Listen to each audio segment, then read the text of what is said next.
News Central now at this hour begins in Nigeria's capital, Abuja, where after weeks of debate, the Senate Committee on Finance is set to commence a two-day public hearing on the tax reform bills today, Monday, February the 24th.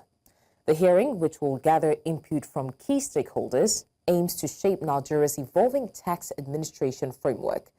The chairman of the Senate Committee on Finance, Senator Sani Musa, confirmed the Red Chamber's readiness to begin deliberations, stating that the committee will consider 2 bills per day during the session.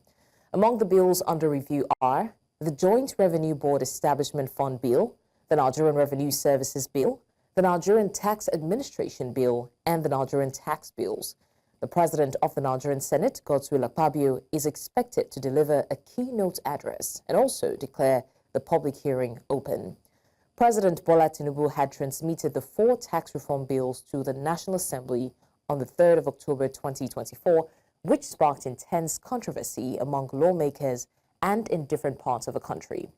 Now, despite the controversy, the bills scaled second reading, setting the stage for today's public hearing, where stakeholders are expected to make submissions before further legislative action is taken.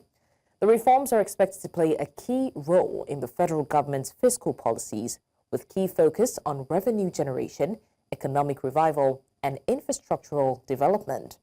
The House of Representatives is also scheduled to hold its own public hearing on the bills tomorrow, being Tuesday, following their passage for second reading earlier this month.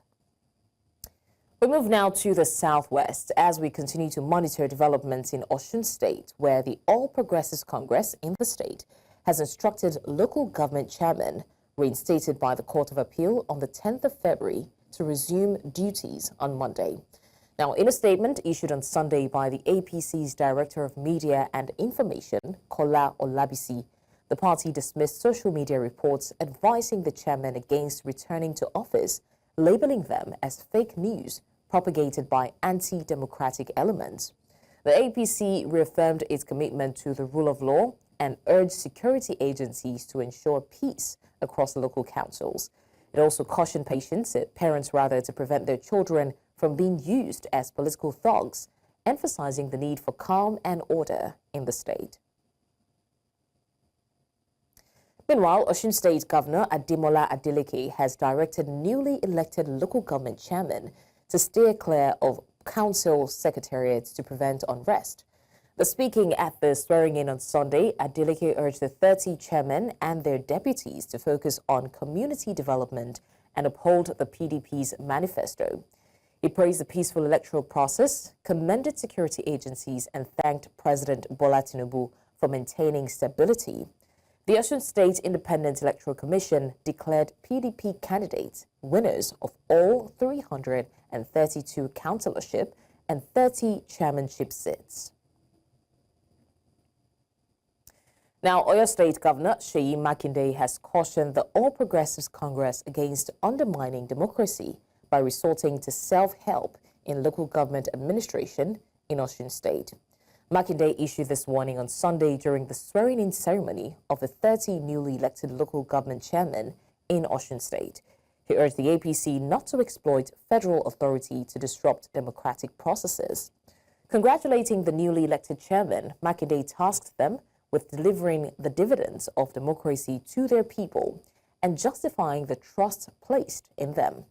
Makinde, accompanied by the chairman of the People's Democratic Party Governors Forum and Governor of Bauchi State, Bala Muhammad, attended the swearing-in event in Osogbo to show solidarity with the Osun State Governor, Ademola Adeleke. Judgment, there's a process. Let the process go through. You cannot, because you have so-called federal might,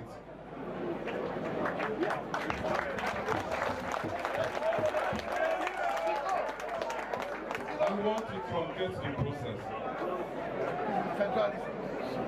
This is a federal arrangement. That's right.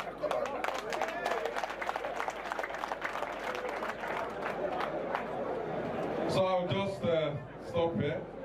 Say congratulations. Omakini, and we are with you. Thank you and God bless you. Thank you.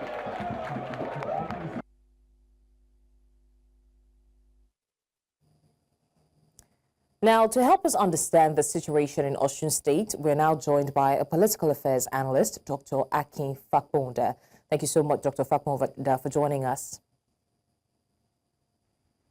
Good day to you. Good afternoon. Good afternoon to you too. Dr. Fakponda, what are the potential implications of the Court of Appeal's reinstatement of APC local government chairman in Osun State? Well, it's a recipe for confusion.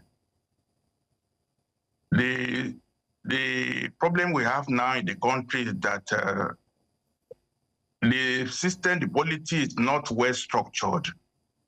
So there are rooms for all kinds of things to happen with impunity. Rely on the courts for all democratic issues is an aberration, and President Tinubu is not willing to do anything about the existing order. And it is not ideal at all. Anything can happen. Anything goes in Nigeria of today is very wrong. Okay. How also do you think that this power struggle between the APC and, the PDP in Osun State will affect the grassroots governance and the public trust, especially in democratic institutions? Well, we are used to doing the things in the same manner, in the wrong way. We cannot get a good result. Eventually, President Tinubu government will freeze the money coming to local governments in Osun State. We're back to what happened in Lagos State those days, where federal government froze the account, the money coming from federal allocation to Lagos. So Osun State will be strangulated financially. Does Governor Adeleke, does he have the same access to money to run the local governments in the state the way Tinubu did it in Lagos those days? So we are going to, I don't know, there's no solution to it. The practical solution is to actually reform the polity. Local government is a duty of the second tier of government. Federal government has no right to interfere. Any interference will bring confusion. Now it's a matter of ego between Governor Adeleke and President Tinubu. Let's see who will blink first. Indeed. All right. Also, I want to ask, what broader political implications do you think that this could have between, or conflicts between state and court-backed officials set for the local government autonomy in Nigeria? It doesn't bode well at all. The quality of Nigeria will continue to fumble and wobble until we restore true federalism. Federal government will have limited functions. State government or regional government will have their defined functions. Federal government has no business interfering in the affairs of local government. And it's going to happen in many other states, not just going to be in Osun State. President Tinubu ought to do the right thing, but he's trying to run Nigeria with the same script as 1999 Constitution, and that Constitution is fraudulent. There are too many booby traps, too many bombs on the way, and the mass of Nigerians will be the receiving end of the suffering. Local government teachers will not be paid. Local government workers will not be paid. Their pension will not be paid, just because President Tinubu will withhold allocation from federal government to Osun State. And it's not a good sign at all that everything will be nice towards 2027. Okay. Also, what role can security agencies and, of course, civil society play in ensuring peace and also upholding the rule of law in the midst of conflicting political directives? Security agencies are confused. They are taking orders from Abuja. But the governor is the chief security officer of the state, so there's confusion. Until we have organized regional police, regional security, separate from the apparatus, we are to be linked to President Tinubu that you cannot continue running 1999 Constitution the way it is. It is not just right, and it's not going to give us peace in Nigeria. The federal constitution has to change. We have to have regional constitutions and have federal constitutions side by side, the way it was in 1966 before the coup. Anything short of that, we are going to be having problems continually from all sources. That's how it is. Okay, I want to say a big thank you to our political affairs analyst, Dr. Akin Fakponda. Thank you so much for lending your voice to this and sharing your opinion.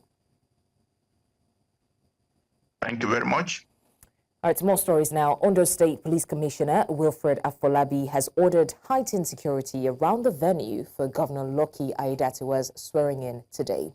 Now, in a statement issued by police spokesperson Fumilayo Odulami, Afolabi said the security deployment is aimed at ensuring the safety of attendees and the smooth conduct of the event.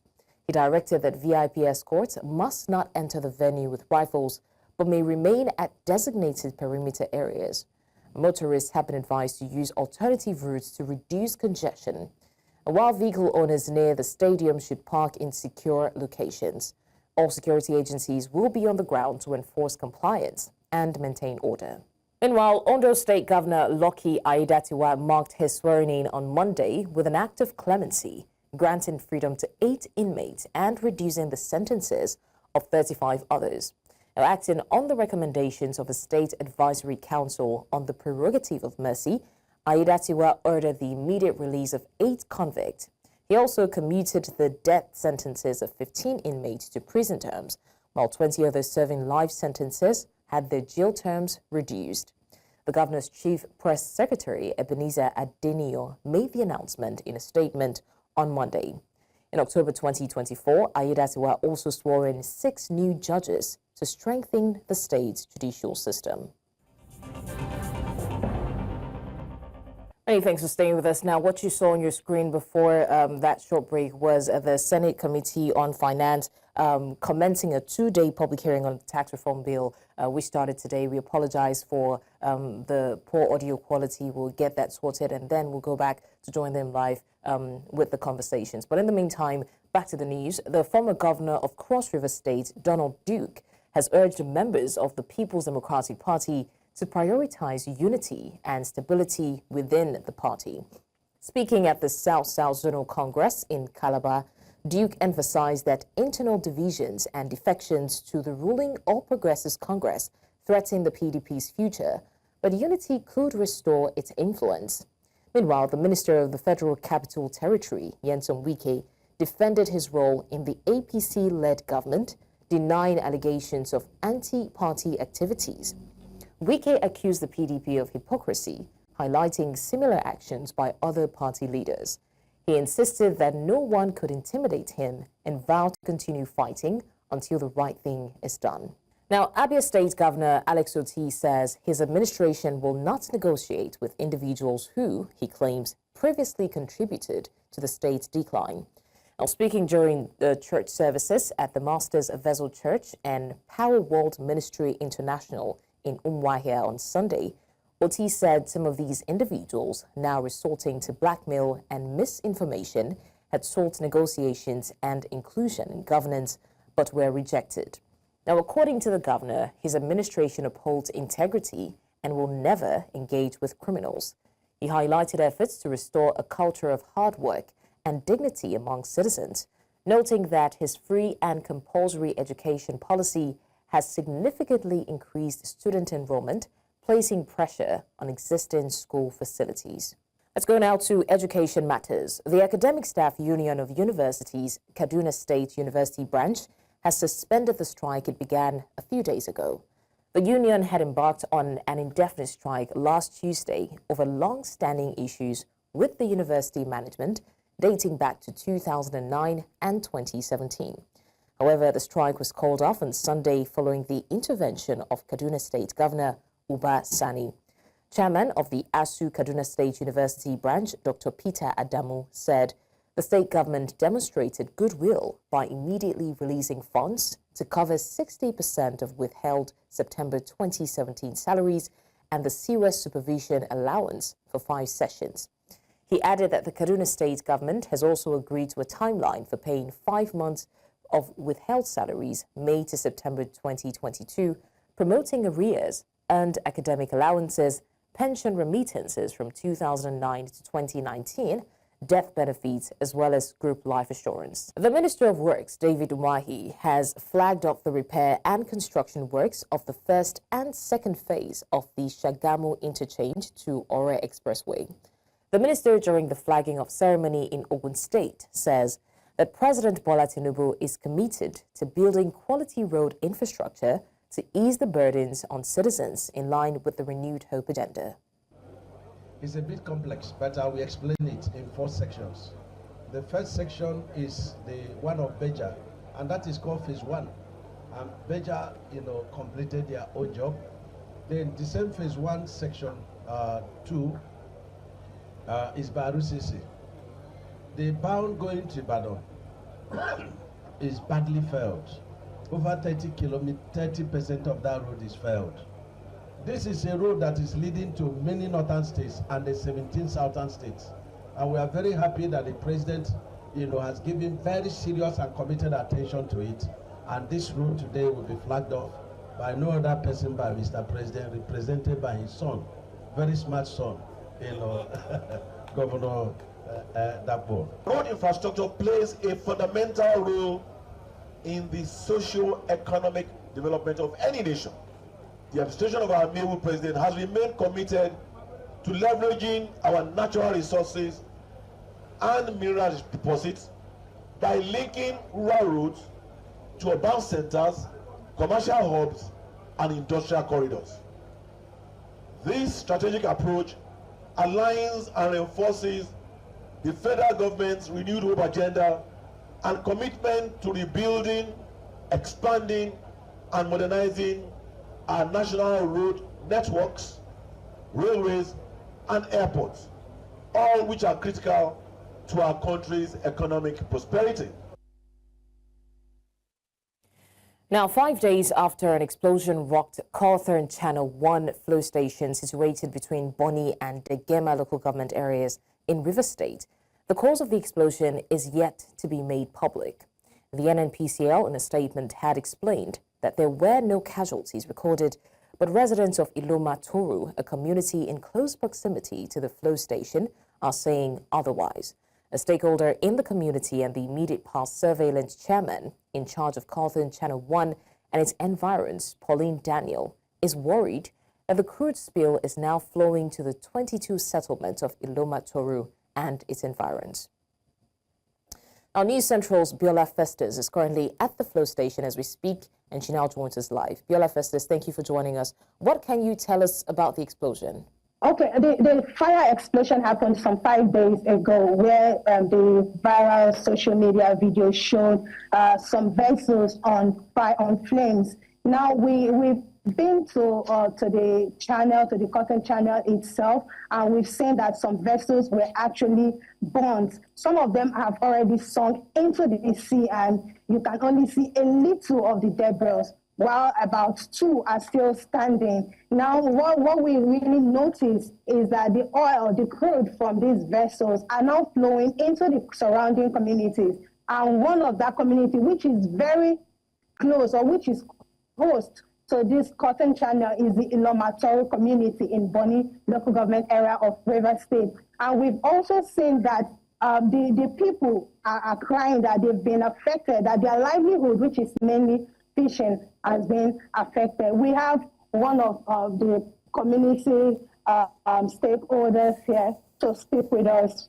We have Mr. Pauline to give us this experience. So, Mr. Pauline, can you tell us how far this oil has affected your community? Did the explosion get to your community? Were there flames engulfing your community as a result of this explosion? Okay, thank you. My name is Daniel Pauline, as a surveillance. Many thanks for staying with us. Now, we're still talking about the fire explosion that rocked Cawthorne Channel 1 flow station situated between Bonny and Degema local governments in Rivers State. And we have our correspondent there, Biola Festus, who was about to communicate with one of the community stakeholders to understand what they're saying about the explosion. Bella Fessos, if you can hear us, please take it from here. Yes, we can hear you. So we have with us a stakeholder in the community that has a very close proximity to the Cotton Channel that had explosion like some 5 days ago, and he is here to talk with us to tell us how this explosion has affected his community. Yeah, it's really affecting our community in a devastating way to an extent that the fishermen cannot environment. So the company has also by tomorrow, Tuesday or Wednesday, they've got relief materials on Saturday. We came along with them to give to the affected community. The relief package was not commensurate. They said they will go for JIV so that they can do the needful to clean up.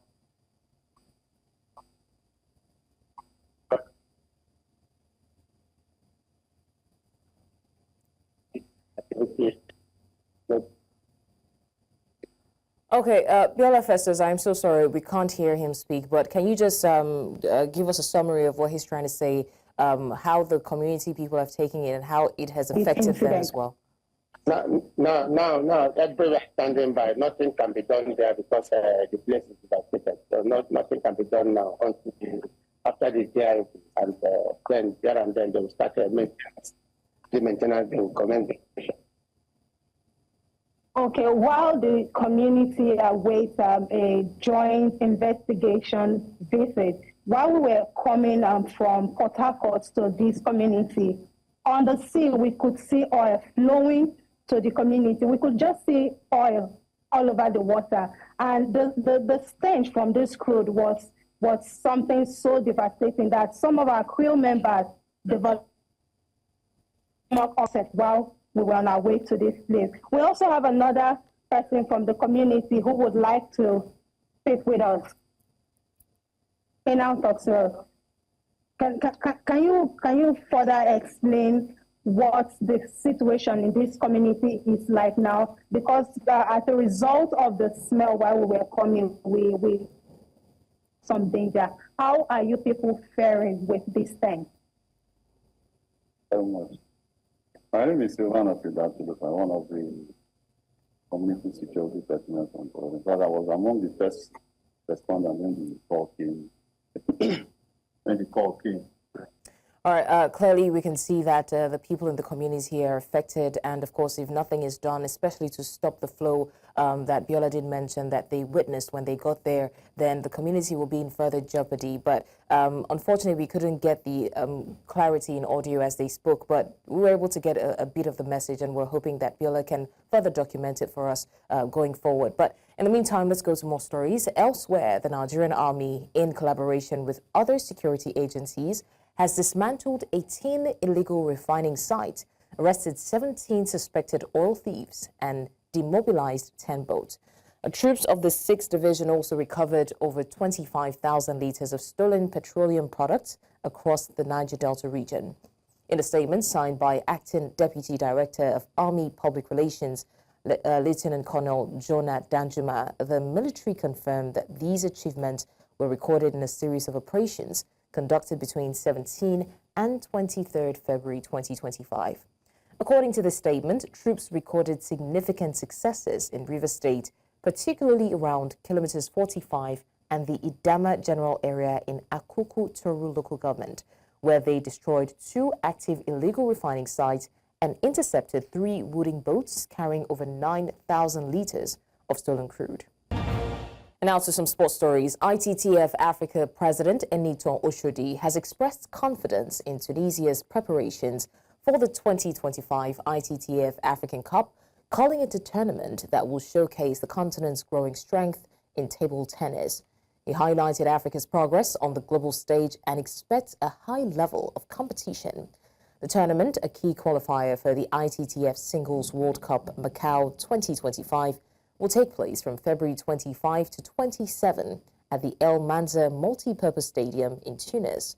With a $25,000 prize pool, it will feature top players including defending champions Quadri Aruna of Nigeria and Dina Meshrev of Egypt. Young talents will challenge experienced stars in a battle for World Cup spots. Tunisian standouts Wassim Assid will also look to